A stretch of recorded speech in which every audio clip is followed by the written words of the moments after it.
Okay, so we'll begin with the visualization like we usually do, and the recitation, because it's really important at the beginning of teachings that we are clear in our own mind what our refuge is. In other words, what spiritual tradition we follow. And so that's why we take refuge in the Buddha, Dharma, and Sangha at the beginning, and to also clarify in our own minds why we're following that tradition. And so we generate bodhicitta because we want to become Buddhas in order to benefit all beings most effectively. So this is really quite important. If in our own mind we're not sure what spiritual tradition we're following, then it makes it very difficult to follow it, doesn't it? Because our mind is continually tormented by doubt, or it falls over into wrong conceptions, and then we can't really get anywhere because our heart isn't in it. Yeah.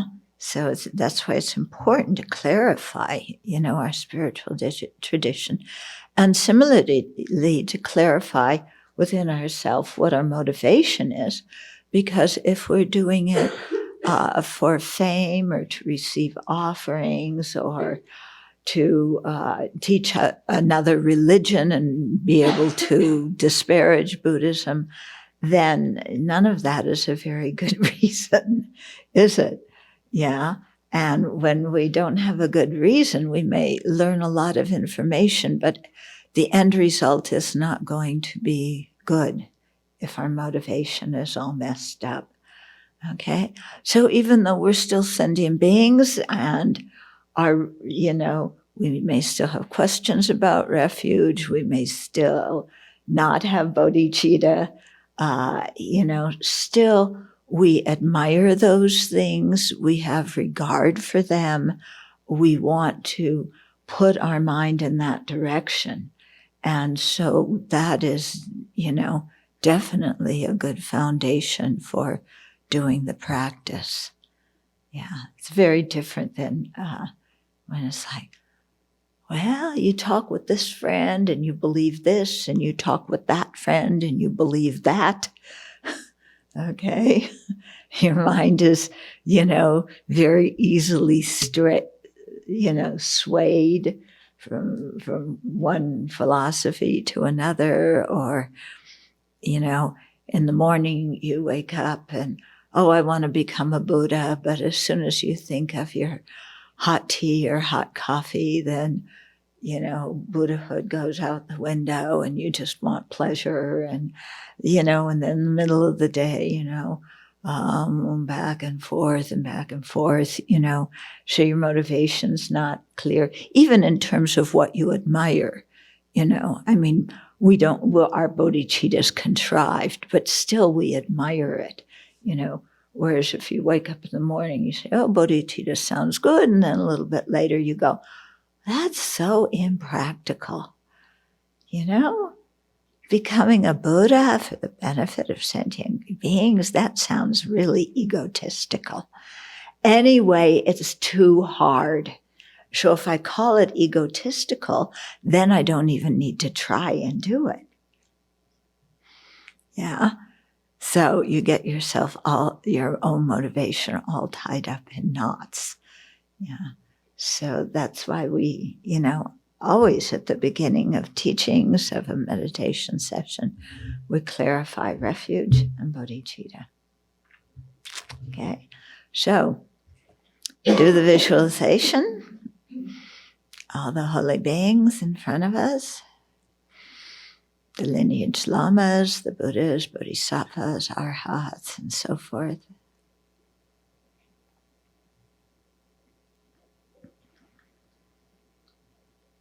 And yourself surrounded by all the sentient beings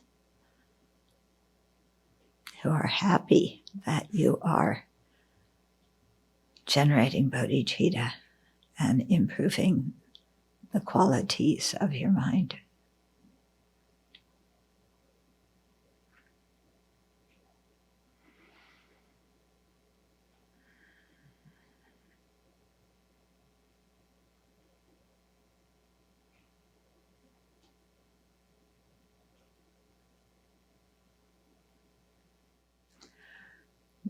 Let's cultivate our motivation. When we think of the kindness of sentient beings, we can think of their kindness now in this life, but we also want to extend it back into previous lives and extend it forward into future lives. In other words, that sentient beings have always been and will continue to be kind to us. But then a question comes, well, in a previous life, we weren't in the same kind of relationship we are now, and we were different people, and we could very well have been enemies and clobbered each other and harmed each other and so on. So how can I really say these sentient beings have been kind to me? Yeah. Their minds are so unstable that one lifetime they can be friendly and another lifetime not. Just as in this lifetime, one moment they're friendly and the next moment they're not.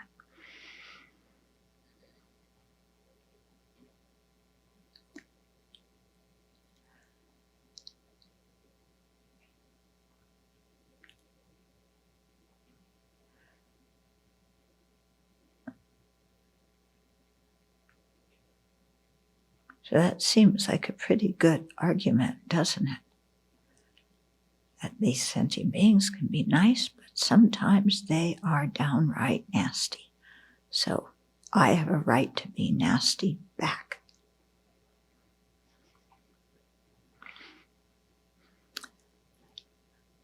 Well, then we have to ask ourselves, what good does being nasty back to somebody else do? How does that help us on our spiritual path?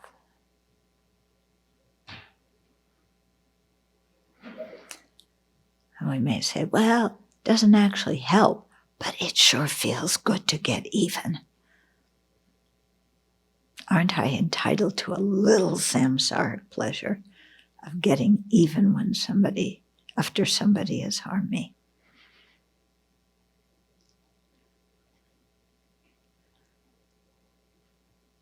Well, if that's what gives you happiness, okay. But check if it really gives you happiness or not. When your mind is stuck in presenting one reason after another why somebody else is not kind and why you should not see them as kind and why you should never act towards them as if they were kind. When our mind gets stuck in that kind of pattern, what are we trying to prove?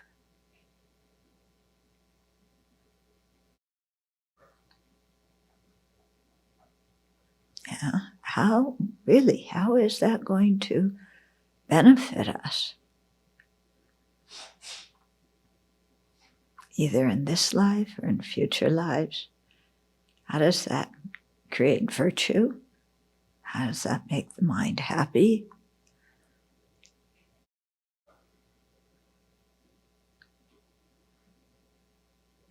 And the more we really investigate, all the seemingly good benefits of getting even and being resentful evaporate when we really look at them.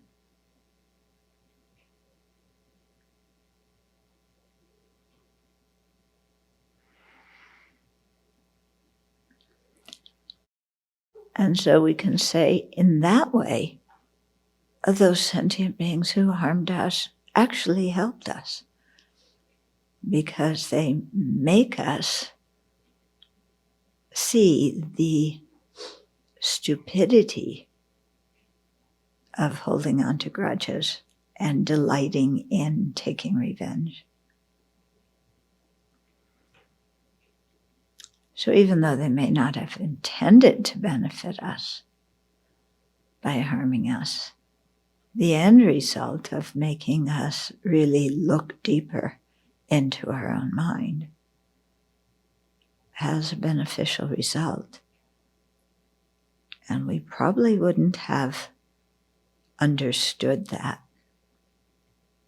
without those people doing whatever they did that we didn't like.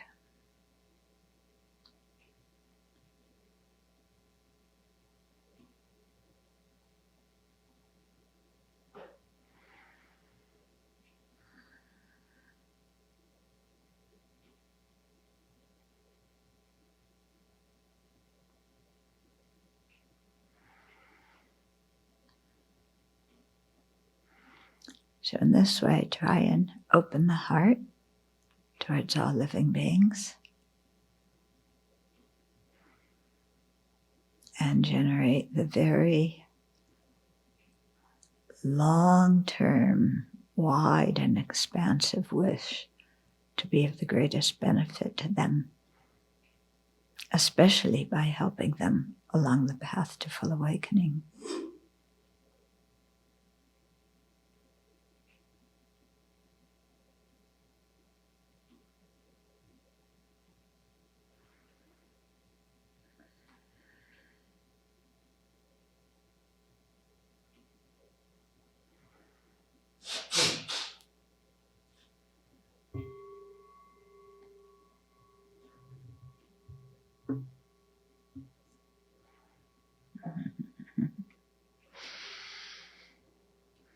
So what we're getting at is out of difficulties, benefit can come. Yeah, and to remain aware of that.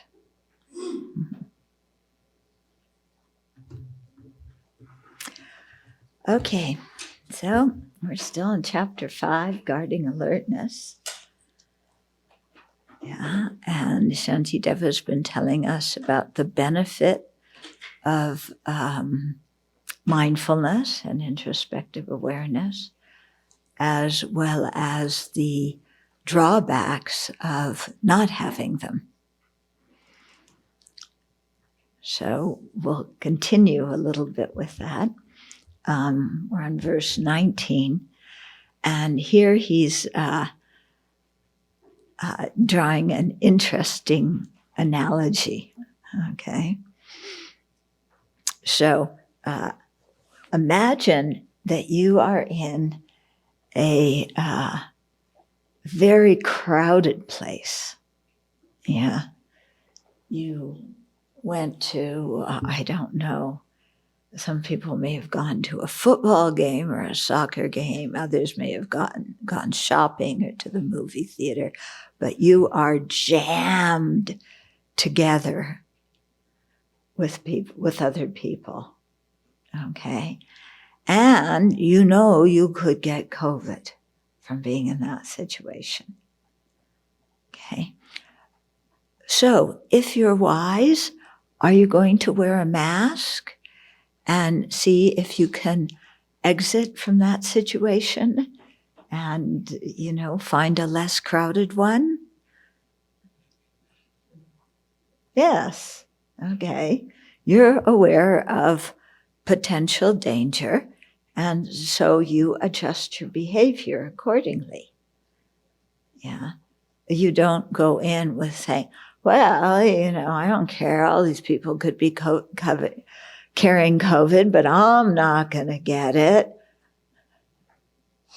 Some people do that, and they have gotten it. Okay. So this isn't the exact analogy Shantideva used, but it's close. Okay.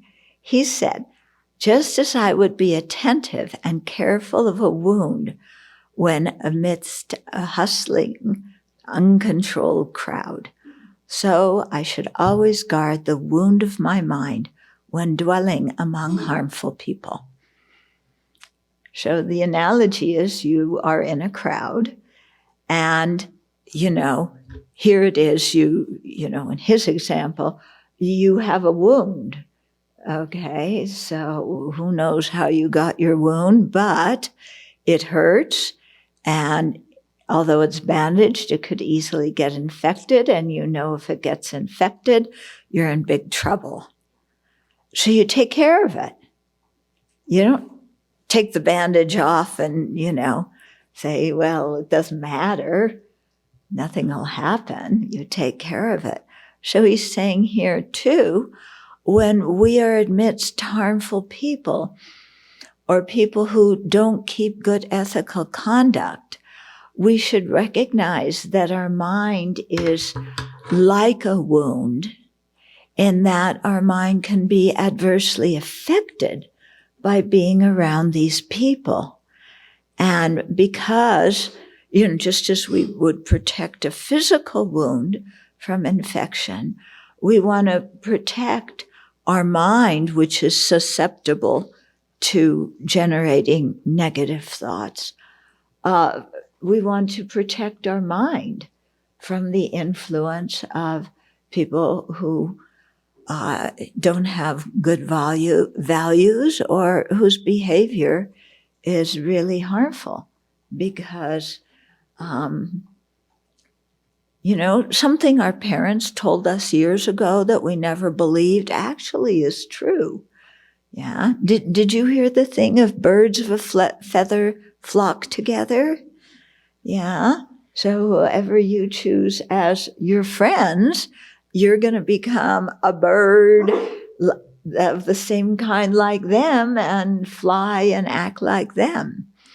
So be careful who you hang out with. Okay.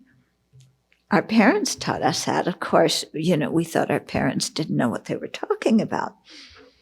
But it happens to be true.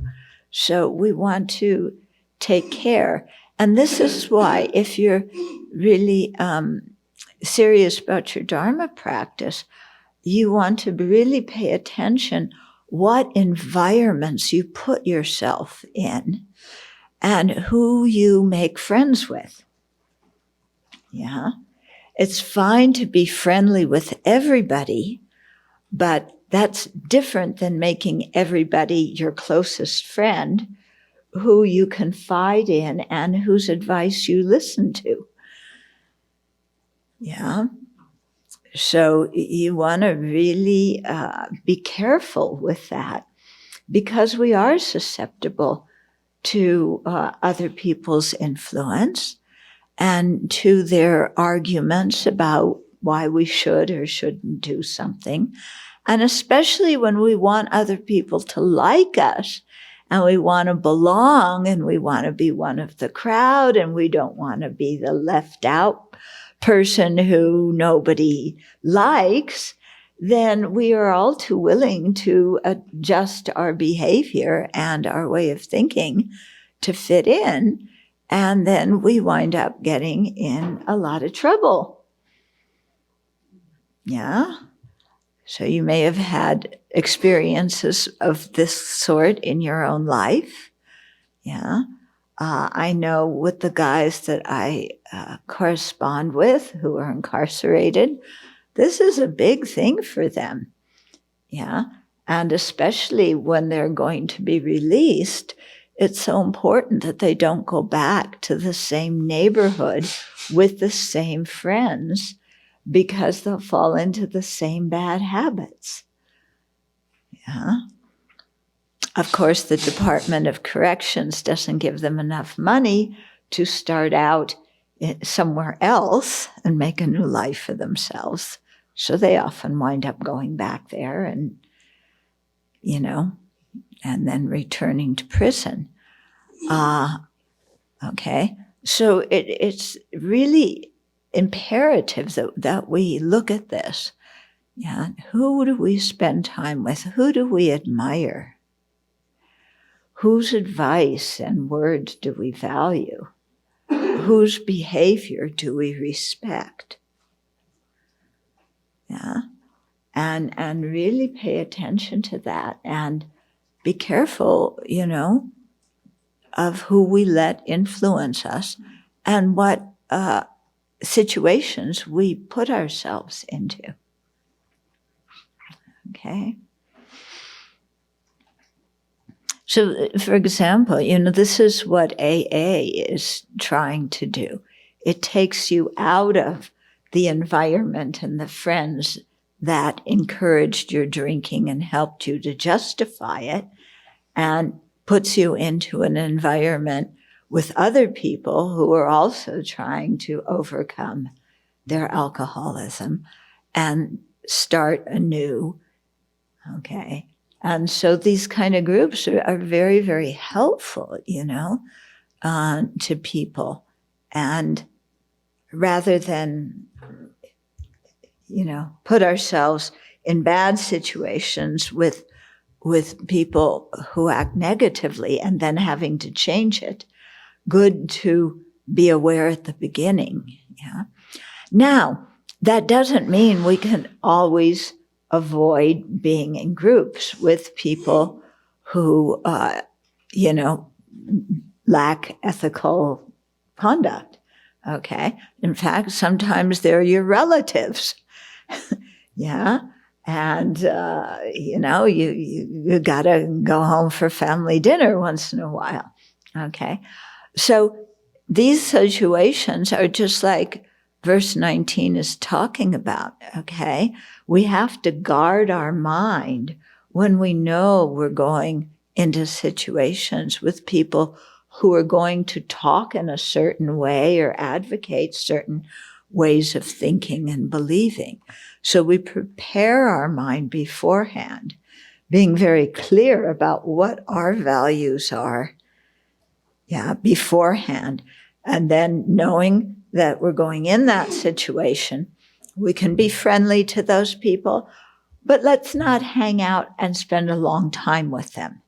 Okay? They may be really jazzed on QAnon and want to tell us the latest QAnon theory. Yeah. And you may you may be one of these people who love getting into arguments with other people. Yeah. Maybe back off. You don't need to fight with the QAnon people. Yeah. And also don't let yourself be influenced in a positive way by them either. Yeah. When we're in situations like that, we just change the subject. Yeah. I've learned changing the subject works very well when, the topic of conversation is something that you don't want to get into. Okay. I remember once a friend invited me over for Thanksgiving or some holiday to his family's house. And, his parents had been married, I don't know, 40, 50 years, 60 years, something like that. So in the middle of the conversation, you could tell the husband and wife were having they were like at each other a little bit. And you could tell it was one of, how these things that happens after you've been with somebody for a while. And so I just changed, they were talking about something. I took one word out of the subject and redirected the conversation to something else.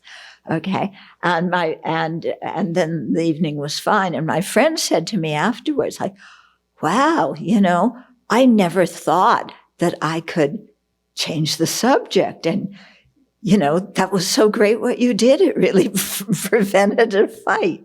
Yeah. So try it sometime. Yeah. Even, my friend didn't think about it because it was his parents, but why not, Change the subject. It really works quite well. Yeah. Okay. Verse 20. And if I am careful of a wound through fear of it being slightly hurt, then why do I not guard the wound of my mind through fear of being crushed by the mountains of hell? Okay, so if you have a really nasty cut in your arm and you're amidst a crowd, I mean, you're like this, protecting it, because you know how easily you could get hurt. and if you know your mind is just as easily susceptible to wrong views and anger and, ganging up against somebody else and just saying nasty things about them, then remember that if you do that, you're creating the karma to be born in the hell realm. Okay? And so, if you're afraid of your arm getting mashed, then, have some awareness of the danger of being born in the hell realms if you just give in and let your mind, talk bad about other people or get into one of these conversations where everybody's telling nasty stories about somebody. Yeah, you ever been in one of those and you try and one up the other people by, I got a really nasty story about this person. And then you kind of embellish the story to make it, really bad. So you're essentially lying. But, you think that by telling this really horrible story about somebody, you're one-upping all these other people who have bad stories, but theirs doesn't match yours. Yours is worse. Yeah. And so we want to get prestige from that. Yeah. You ever been like that? Okay. So through remembering what is the long-term result of that kind of speech, then, and it's seeing the danger in that, then sheltering our mind, protecting our mind.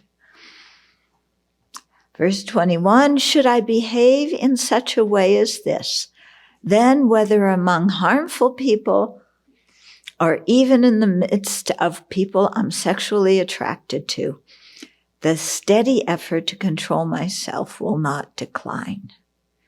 Okay, so when we're among harmful people, then there's the danger of arousing our anger, and vengeance and, negativity towards somebody.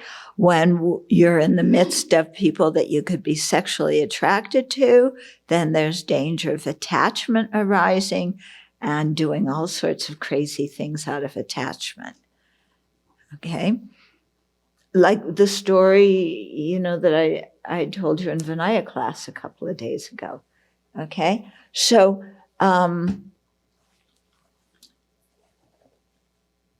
if we see the disadvantages of being in situations that either nurture our animosity or nurture our attachment, then we won't waver from practicing mindfulness and introspective awareness.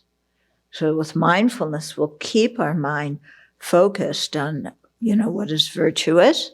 And with introspective awareness, we will pay attention to what's in our mind so that if we start to get adversely influenced by hanging around somebody, we will notice it instantly and be able to readjust our mind or exit from the situation. Okay? But here, if we can continue the steady effort to control our mind without letting it decline, that's the best of all. And sometimes when you're with those people who are just, love trashing somebody, the fact that you don't engage in that, or sometimes you even say to the people, I feel really uncomfortable with this conversation. I don't feel comfortable, with speaking so badly about somebody who's not even here. Yeah. Then it can actually make the other people stop and think about what they're doing too. Okay, verse 22, it is better to be without wealth, honor, body, and livelihood, and it is better to let other virtues deteriorate rather than ever to let the virtues of the mind decline. Now, Really? Yeah, it's better to be without wealth. But if I don't have wealth, what's going to happen to me when I get old? If I don't have wealth, who's going to respect me? If I don't have wealth, how will people know that I'm successful? What do you want me to do? Live on the street? Yeah. And so you're saying it's better to be without wealth than to let the virtues in my mind decline? Really? Because if I'm without wealth, then lots of non-virtue will exist in my mind. I'll be angry, I'll be upset, I might even steal something from somebody. So it's really much better to protect my wealth than the virtues of my mind. It's just a little bit of greed. Right? It's a good argument. Doesn't make sense. Yeah. Doesn't it make sense? Yeah? If I don't have any wealth, what would my parents say if they heard, that after raising me and giving me an education, that I don't have any wealth? I mean, they'll be angry, they'll be humiliated. So, I give up a little bit of virtue, it's okay. I'm doing it for the benefit of my parents. Yeah. And Buddhism says I should be kind to my parents, so. Okay. So it's better to be without wealth. Honor. I'm going to give up you want me to give up my honor? I'll give up wealth before I give up honor. Yeah. Because honor is my reputation. And that counts above everything. I will not have society disrespecting me. Yeah.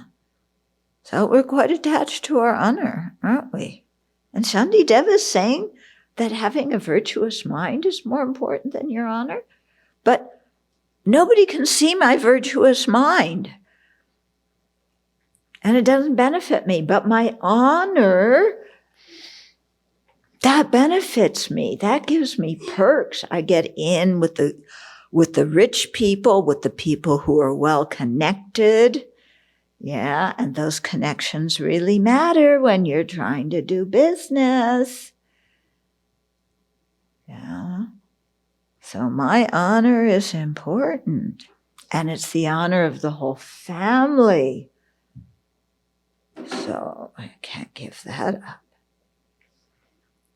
Yeah. And then Shantideva says it's better to be without my body than to give up the virtue in my mind.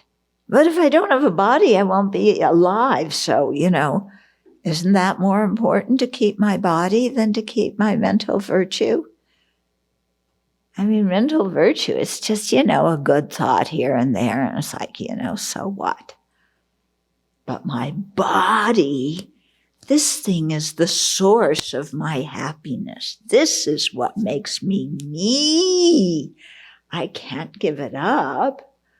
Because then I'll die. What is Shantideva talking about?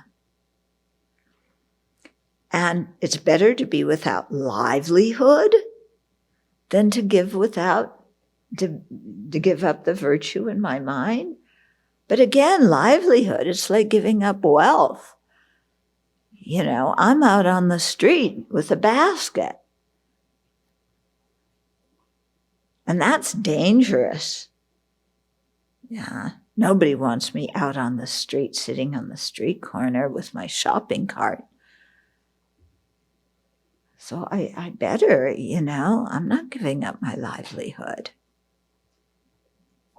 So what in the world is Shantideva talking about? What kind of system, what kind of way of thinking does he have that he values mental virtue more than wealth, honor, body, and livelihood? Okay? Think about it. Think about it. In Shantideva's way of looking at life, how does he come to this conclusion? What is it that makes him think this way? And why is he teaching it to us? Yeah, shouldn't he be teaching us about light, love, and bliss? Okay, so Shantideva has a worldview that understands the four truths. Okay, he understands dukkha. He understands the origin. He understands that there is a cessation to it and that there is a path. Okay, and he understands that that path starts with the mind, with having virtuous attitudes in the mind.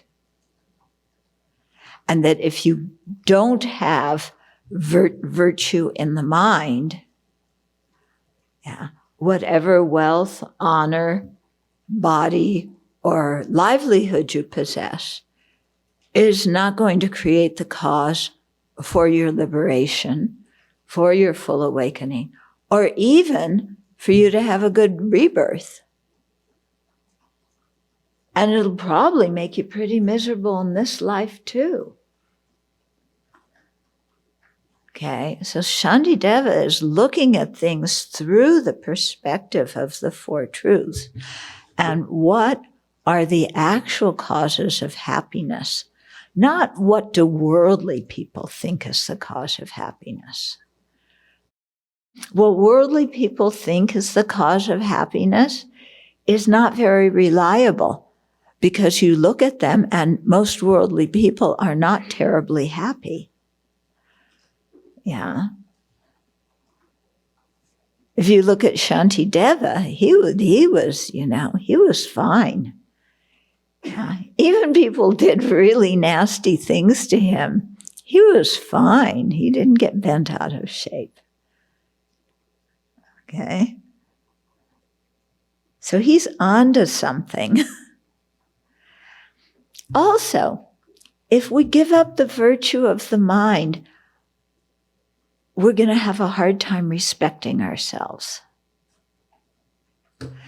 And when we don't respect ourselves, that leads to depression, despair, really getting hung up on self-criticism. Yeah. Whereas the more we try and keep our mind in line with the causes of happiness and avoid the causes of suffering, the more we have some sense of internal peace, the more we can accept ourselves instead of having this constant barrage of, look at me, look what I did, I'm so terrible, na, na, na, na, na. Okay.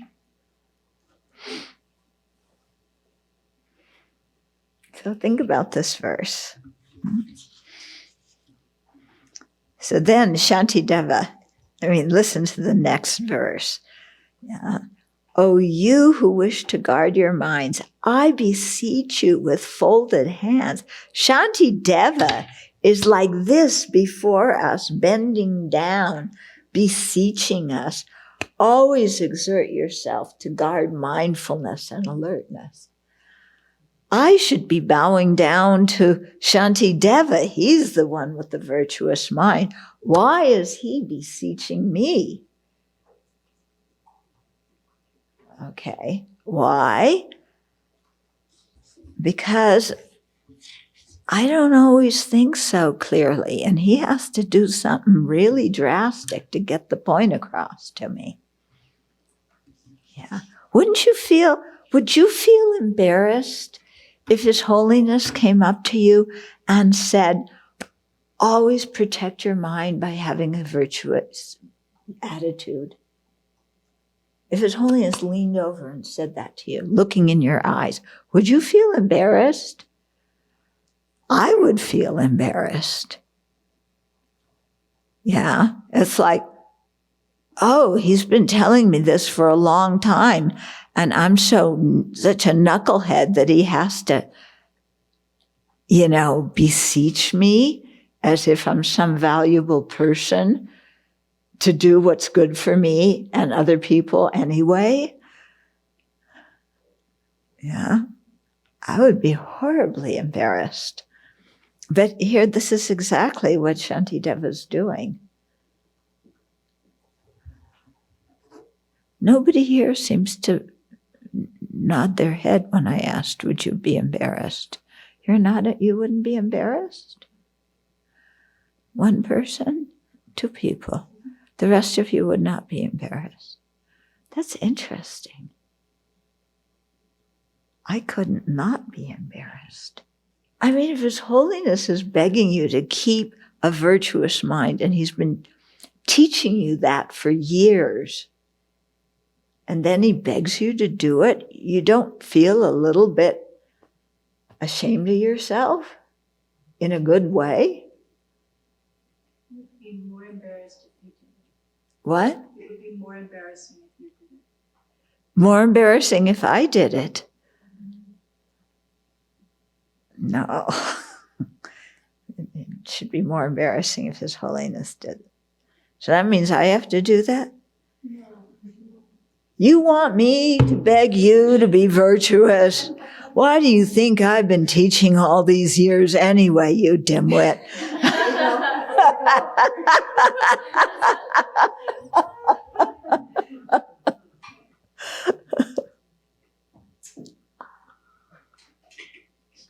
I'm sorry, maybe it's my self-centeredness, but how it strikes me is, oh my gosh, he has such compassion that he's not going to let me fall through the cracks. And he sees how habituated I am to non-virtue, and it hasn't gotten through yet, and he's still there helping me. Mm-hmm. Yeah, he is. But that doesn't make you feel embarrassed? Like yeah, he hasn't given up on me, but, why do I make him have to do something like this to get the message through? Interesting. Yeah. I think you're speaking from a more developed mind, but like a mind like my one, I know that I gave my best, but my mind was so uncontrolled that there was no way that I was able to. So I would see that his beseeching me rather like, oh yes, I'm seeing that. Thank you so much for your kindness, giving me this advice. But I know that I was out of control. Yeah. Okay, interesting.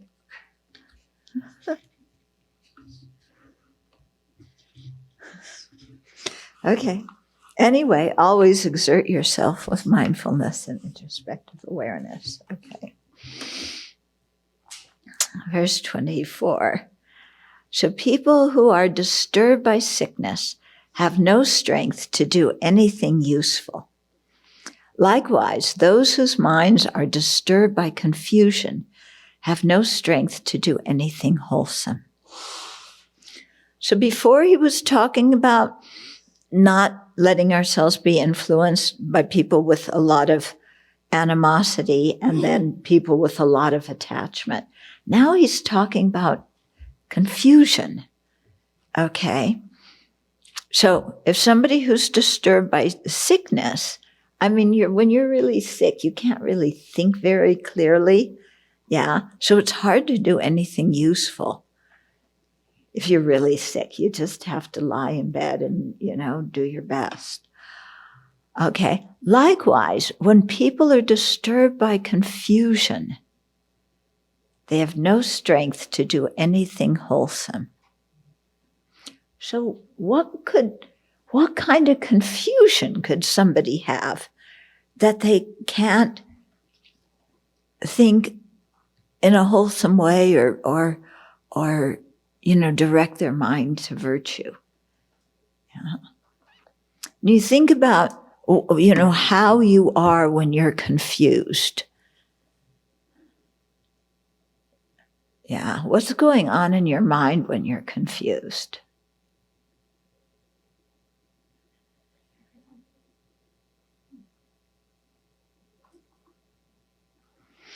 I can't really tell the difference between virtue and non-virtue, and I can't distinguish between when I'm in an afflicted state or when I'm not in an afflicted state. Yeah. Or even if I feel slightly afflicted, like I'm slightly angry, my indignation and my feeling that, well, I'm right anyway, overrides my ability to say, this is an affliction, this is harmful to myself and others, and to stop it, because I believe the thoughts too much. Yeah.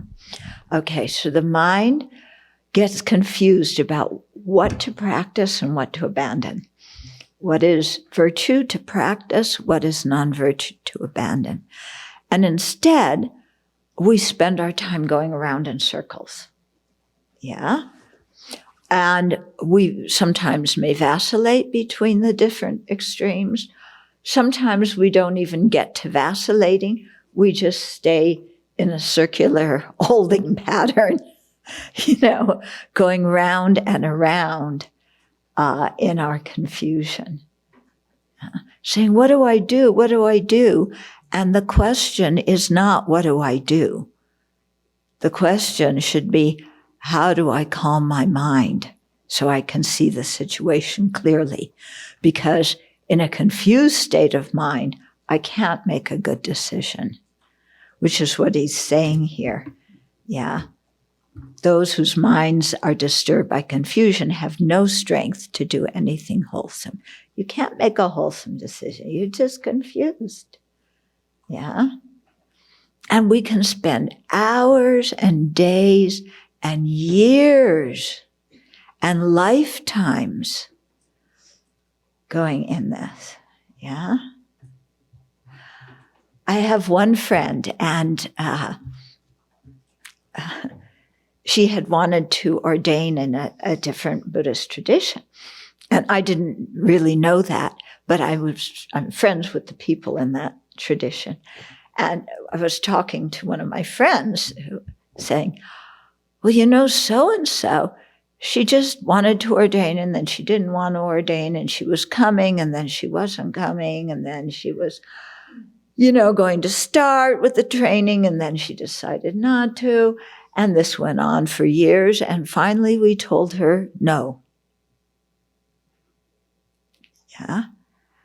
And I didn't know that about my friend. But once somebody pointed it out, it was like, yeah. And so there she was. She had had the opportunity, but she was, the turkey on the fence with Thanksgiving coming, and, stayed on the fence, leaning this way and leaning that way, but not coming down on either side. Yeah. And then somebody kicked her off the fence altogether, They said, look, that's not. Yeah. Okay.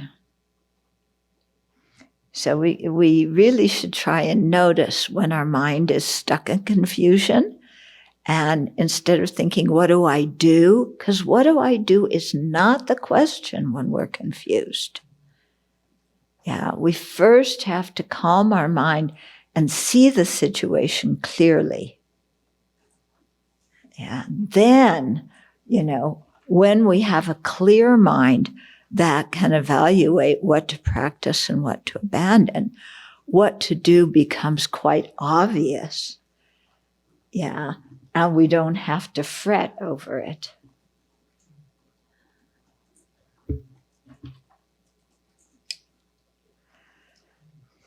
Okay, 25. Whatever has been learned, contemplated, and meditated upon by those whose minds lack introspective awareness, just like water in a leaking vase, it will not be retained in their memory. This sounds like me. What was I talking about? Okay. So when your mind is like a leaky vase, okay, because your mindfulness is not strong. And remember, mindfulness is related to memory. Yeah, it can actually be translated as memory too, the same word. So if we don't have any mindfulness or memory of what is virtue and of what we're studying, contemplating, and meditating, yeah, and we don't have any introspective awareness that is aware that our mindfulness is lacking, then we learn, contemplate, meditate, and it just goes in one ear and out the other, like pouring water into a leaking vase. Yeah, it can't hold anything. And so our mind really becomes like that. So he's really going into the disadvantages of not paying attention to having mindfulness and introspective awareness. So remember here, mindfulness, this is not secular mindfulness. We're not talking about sitting there with bare attention and just being aware of what's going on in your mind. That's not the kind of mindfulness we're talking about.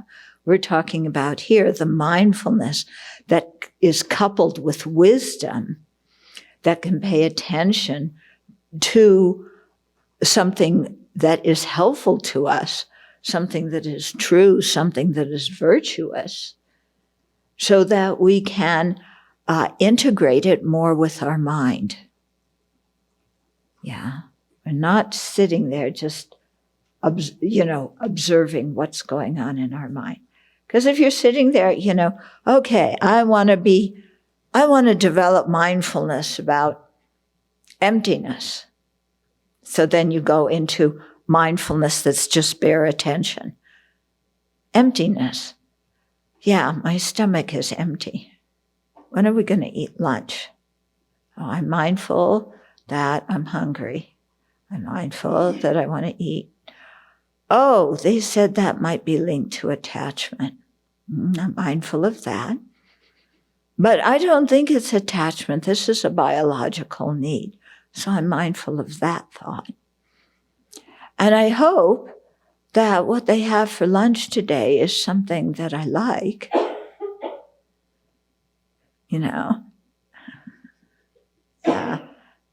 Where's that? Is that going to help you on the path to awakening? So that kind of sounds like introspective awareness, just being aware of what's happening in your mind. Yeah, and I'm wondering if but introspective awareness, it is being aware of what's happening in your mind, but it's for a specific purpose. It's not just, well, I'm aware and it doesn't matter what's going on in my mind. I'm aware of what's going on in my mind because it matters. And if I'm off base, I need to sound the alarm and apply the antidote or renew my mindfulness or somehow get my mind going in the direction I want it to go in. Okay, so it's not just noting what is happening. Yeah, it has a certain ability to evaluate as well.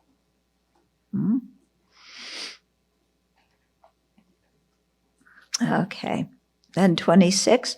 Even those who have much learning, faith, and willing perseverance. So that sounds like somebody who's going to be a good practitioner.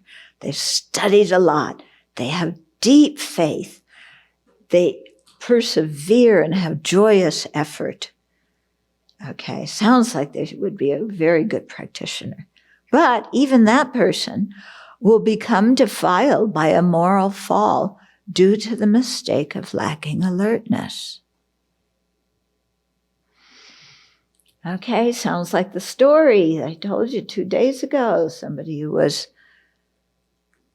known for practicing quite well. Yeah, and yeah, didn't have the introspective awareness, yeah, or didn't have the joyous effort to push the mind back into the right direction, even if he knew it was going in a wrong direction. Yeah. Sometimes we know we're going in the wrong direction, but the mind doesn't want, it stays stuck. It doesn't want to shift and go where we know we should, because we don't like shoulds. Yeah. I want to do what makes me happy right now. Yeah. Okay. 27, the thieves of unalertness or non-alertness, non-introspective awareness. Okay, so those thieves, in following upon the decline of mindfulness, will steal even the merits I have firmly gathered, so that I shall then proceed to lower realms. So not only does being spaced out and lacking introspective awareness get me involved in negativity now, okay, and not only does it prevent me from creating virtue now, but whatever merit I have created in the past, it makes me destroy that merit by letting my mind wander to something non-virtuous, or letting my mind wander to distorted views. Yeah. So remember, what destroys merit? Yeah. Anger, animosity, spite, anything along that line, and wrong views. So when we don't have introspective awareness, then our mind very easily goes into that kind of non-virtue, which destroys or adversely affects the ripening of whatever merit we've created in the past. So in that way, it's like a thief. In my own experience, doing Vipassana type meditation or insight meditation or practice, more commonly found in the Theravada tradition, there's more of a sense of accomplishment or ability, confidence and ability that one's mindfulness is growing. And in our tradition, we don't spend so much time doing that as much as studying on and reflecting and meditating on a cushion and then going through our day. So I'm just wondering if, I know for myself, I find it harder to stay mindful through a day where I'm busy with many other activities. Mm-hmm. And as much as I try to set an intention to do that, I fall short. And so I'm wondering what advice or help you can. Okay. So are you seeing staying in a Vipassana retreat, meditating 10 hours a day as the solution to your lack of mindfulness? No, I just have that as a comparison. You know, I've had that experience. Yeah. And I'm wondering, how do we do this in our tradition? Yeah. But, you know, having a 10-day retreat, like that, you come out of that retreat and you have that mindfulness for a certain period of time, and then it quickly fades, doesn't it? Yeah. So it's, what we're trying to do is develop something that is balanced. Yeah. Where being mindful doesn't mean you always have to be in retreat or just a few days after that retreat. Okay. Yeah. Also, you know, what you're referring to is, that is very popular in America or in the West, but it's not the way of meditation of all Theravada traditions. It's the way of, that specifically what they call Vipassana is the way of one teacher's teaching it. The other teachers, you're practicing the four establishments of mindfulness. And that is using mindfulness in a very different way. It isn't just the bare attention. Okay. What I find interesting is one of the places that teaches that the name of their center does not have Buddhist in it. It's so-and-so meditation center. Yeah. Whereas I think when you're doing, practicing mindfulness in a Buddhist context, it's very much conjoined with wisdom. It's not just bare attention. You're paying attention to a specific object, observing it, investigating it, seeing how it functions, how it relates to other things. Okay. And mindfulness there is, you are mindfulness of your mindfulness is of the body. And what is your body? For example, in the first one, what is my body composed of? Okay. How does, the composition of my body affect my mind? Is this body an object of attachment? Is it an object of aversion? How do I relate to my body? So mindfulness is investigating all of that. It's not just noticing, oh, I have an itch. Okay. It's like, oh, I have an itch. This body is very seldom satisfied and comfortable. Why is that?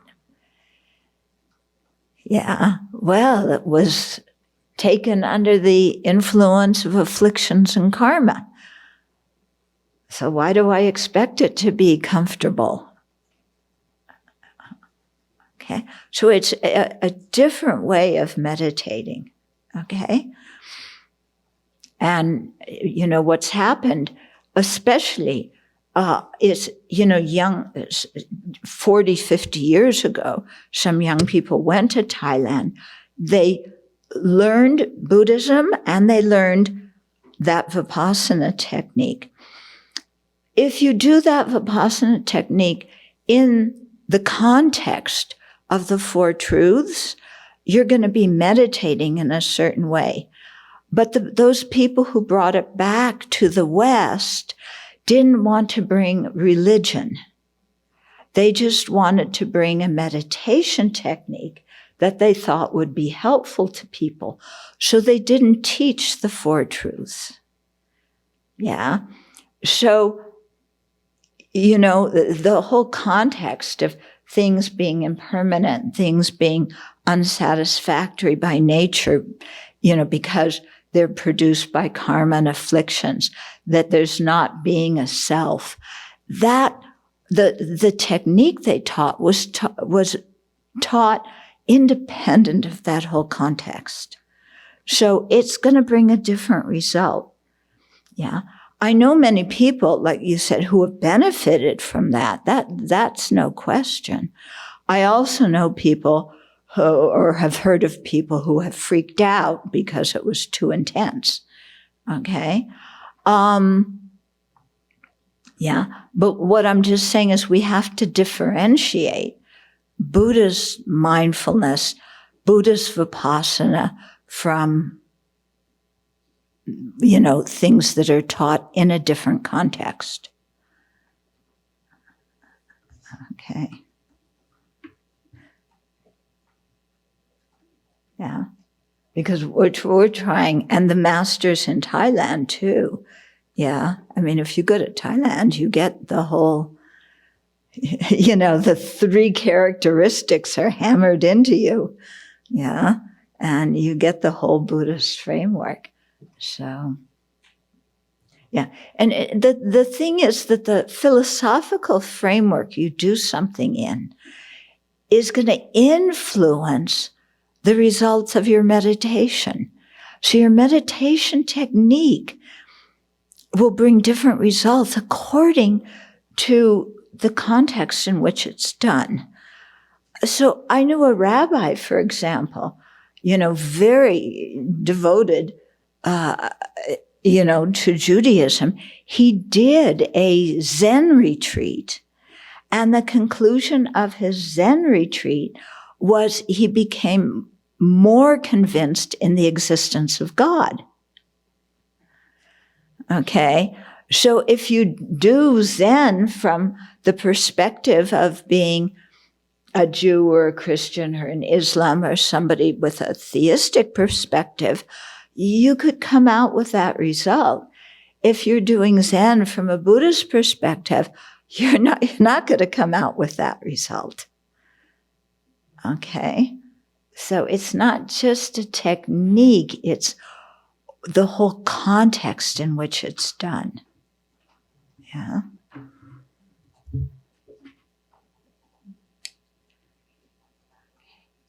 Any other questions? Okay. Leaky vase. Okay. Thieves of Non-Alertness. So 28. This host of thieves, who are my own disturbing conceptions, my own afflictions, will search for a good opportunity. Having found it, they will steal my virtue and destroy the attainment of life in a happy realm. Okay? So our afflictions are often referred to as thieves. Yeah? Because they steal our virtue. Yeah? But we usually think of thieves as like, these horrible, ugly, looking people who are very sinister, who are going to break in your house in the middle of the night and take your piggy bank, or, we think of them as just like horrible things. Yeah. Do you ever think of thieves as people dressed in suits and ties with nice haircuts who work on Wall Street? You should. Because where did the 2008 financial mess come from? It didn't come from the ones who broke in your house. Although those ones who broke in your house to steal your piggy bank get thrown in prison, but the ones who work on Wall Street went scot-free. Okay? So we have to be more clever in discerning what is a thief and what is not. Both in a secular respect and in a dharma sense. Okay? But just as in a secular thing, we can get confused, yeah, because we have an image of a thief. In a dharma setting too, we can think, oh, a thief is, like those times when I got so angry, I was yelling and screaming and crying and behaving abominably. Yeah, we think, oh, that's a thief stealing my virtue. But this person over here is really attractive. And I've been watching in these Buddhist magazines, they have all sorts of ads for dating things, where you can meet Buddha boy. Baby, that's Buddha boy. Then we can practice together. That would be so nice. And you go off on this big fantasy. We'll have our seats right next to each other. Yeah. And there's Vajrasattva Yabyum in front of us. Oh, we're trying to receive the blessings of the Buddha. Yeah. No recognition of that being a thief. Yeah. No recognition at all. Okay. So we have to redefine or reimagine what a thief looks like. Okay. Because our thieves, they are very clever. Yeah. They come when we're not suspecting them. So that's why I say never think, oh, I've dealt with that problem. I'm over it. That affliction is not going to bother me again. Because as soon as you think that, boy, it comes out of left field or right field. I don't know which one, but it clobbers you. Okay? So it steals our virtue and destroys the attainment of life in a happy rebirth. 29. Now we're developing some strength. Therefore, I shall never let mindfulness depart from the doorway of my mind. If it goes, I should recall the misery of the lower realms and firmly reestablish it there. But I don't like thinking about the misery of the lower realms. That's kind of creepy. Anyway, that's why I left the religion I was brought up with, because they kept threatening me to go to hell. And I just thought that was a religion of threats. And like, really? Hell realm looks like Dante paintings? Come on. I don't want to believe in something out of threats. So I left that one. And now here, Buddhism is so good. But they just keep talking about the lower realms and getting me born in them. It's the same old stuff. They're just threatening me. They think I'm still a cow herd, a sheep herd, and that I'm uneducated. And so they have to threaten me to get me to do anything nice. I am above that. And our arrogance shows that we are not above that. Yeah, that we're right in the middle of it. Okay. So, instead of, if the lower realms is not the reason that speaks to you, use whatever reason does speak to you. If I let my mindfulness go and I'm acting in a crazy way, my Dharma friends are not going to respect me and I'm going to destroy their faith. That's a good reason, to get us back on track, because I don't want to destroy the faith of other people. Okay, so whatever works for you to get you back on track.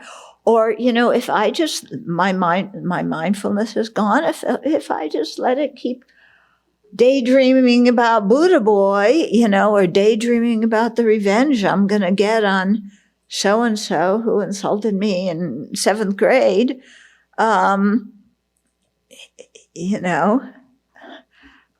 then what kind of person am I? Use integrity and say, am I that kind of person who just takes delight in these kinds of thoughts? I don't want to be that kind of person. Yeah, I can do better.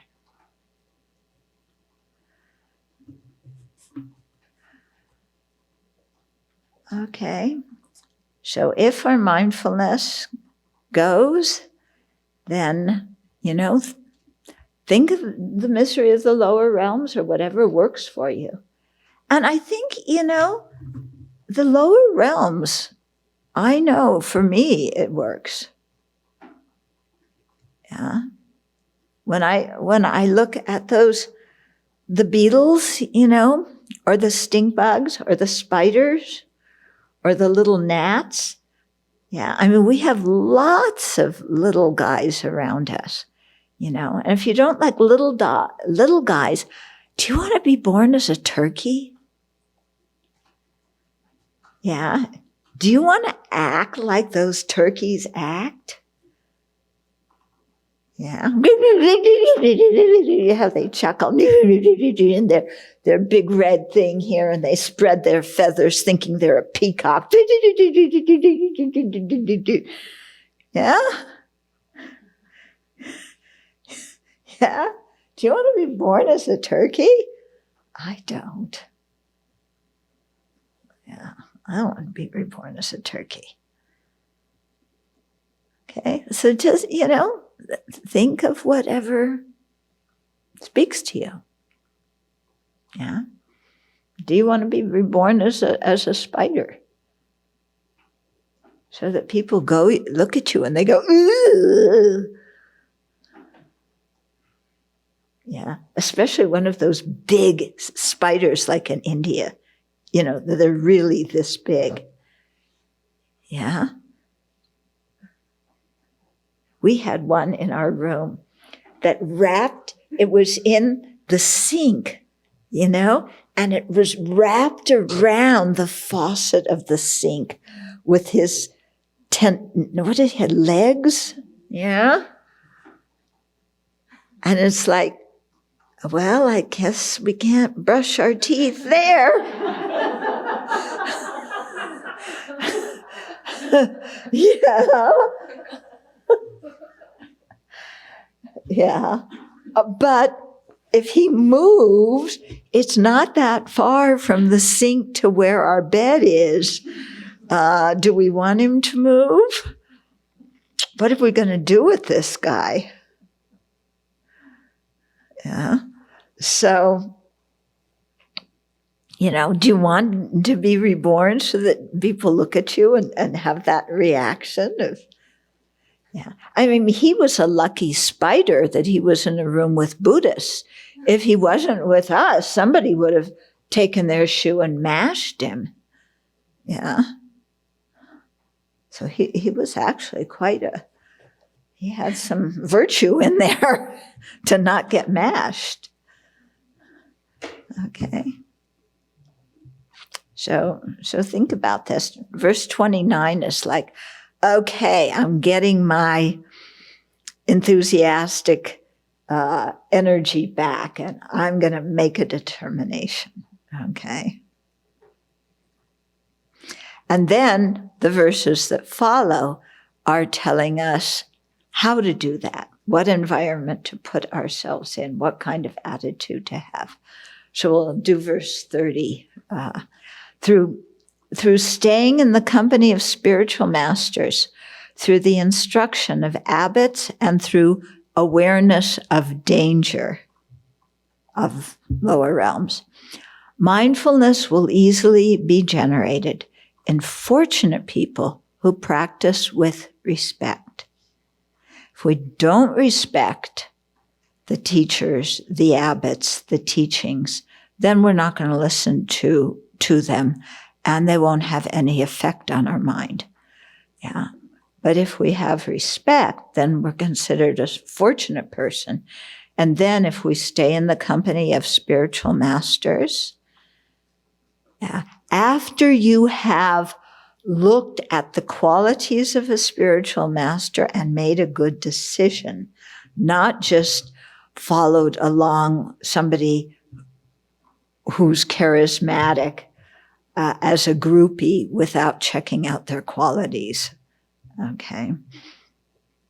So if you stay in the company of spiritual masters, through the instructions of abbots, through your teachers, through wise Dharma friends, conversations with them, and through your own awareness of wanting to be a respectable person and not harm others by our bad behavior, yeah, then our mindfulness will be generated easily, and we will keep our mind on what is virtue. Okay. So it's encouraging us to have respect for the three jewels. And then, put ourselves in situations where we're around people who are good examples for us.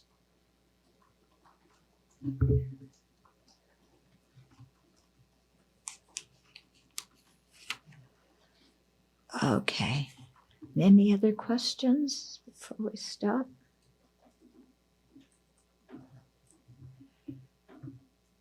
Okay.